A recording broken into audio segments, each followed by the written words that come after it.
masasabi nga sa action era ka na ngayon, di ba? Sabi mo nga first time gumawa ng action project. Ano yung naging journey mo dun sa pagiging action star mo ngayon?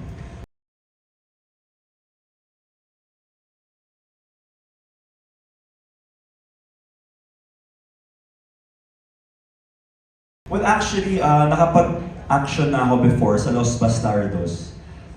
Pero hindi naman siya as action-packed, kumbaga, nitong Pasakalye.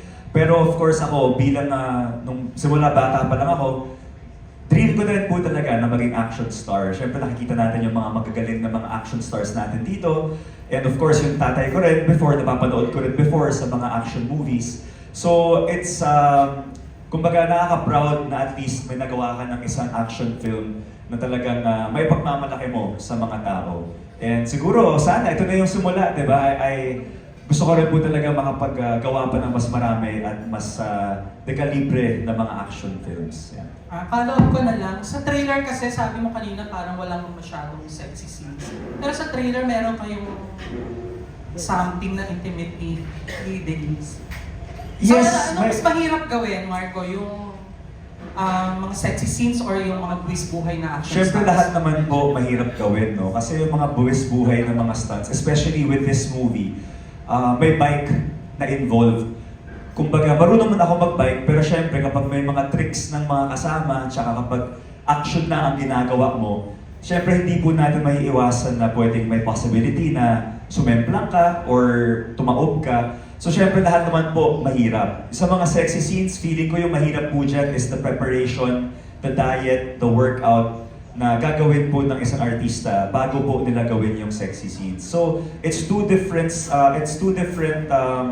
preparations. Both are hard and at the same time both are fulfilling pag nagawa po ninyo. Thank you, Marco. Thank you. Thank you for your questions. That was Ervin Santiago of Bandera. Up next, we have Von Belinario of TV5.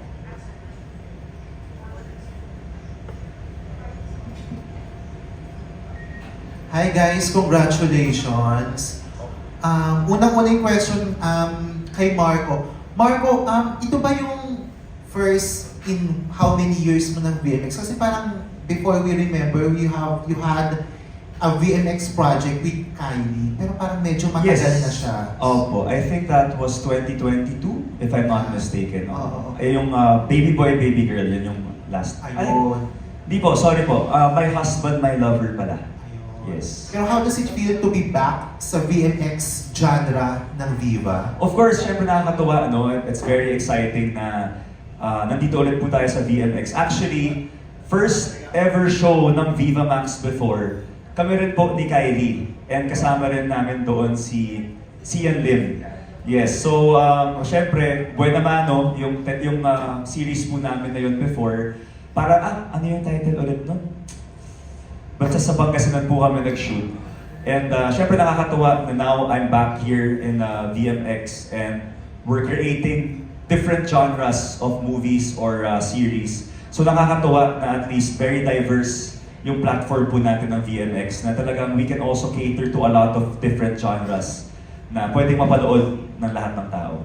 It's good. Welcome back, Marco. Thank you po. It's good to be back. Thank you. Yung second question is for Denise. Denise, maraming natuwa nung nagteatro ka sa Anino sa Likod ng Buwan. Maraming pumuri sa naging performance mo. Dahil yung parang maraming nagsasabi na you elevated your artistry. Any plans ba na bumalik sa teatro after VMX projects? Oo naman po, hanggang may opportunity po na binibigay or may mga auditions. Actually, nag-audition ako sa mga nakaraang mga tawag dito, sa mga play ng mga musical. Pero ayun, naghihintay pa rin ng mga callback, gano'n. Hanggang sa may mga makitang audition, go lang po ako kahit ano naman. Tsaka iba rin po kasi yung feeling pag nakakaapak sa Ano yung feeling kapag nagtateatro? Kasi marami nagsasabi na yung ibang artista pag nagteatro daw, iba daw yung puso at passion. Ikaw, coming from theater, ano na experience mo doon? Ano po, syempre nandun din yung pag-a-adjust ko kasi syempre pag sa camera hindi naman ganun kalaki yung galaw kasi since kailangan mo magkasya dun sa frame. And then sa teatro po, napakalaki ng stage, so kailangan mo i-occupy yun, kailangan mo i-stretch yung kamay mo, yung boses mo. And yun po, marami po ako natutunan din, lalo na dun sa mga kasamaan ko, kay Ate Laura, kay Sir Tax, and kay Direct June. And marami rin po ako natutunan at sobrang thankful po ako nakuha nila ako dun. Congratulations, Thank Denise. you po. Thank you. That was Von Belinario of TV5.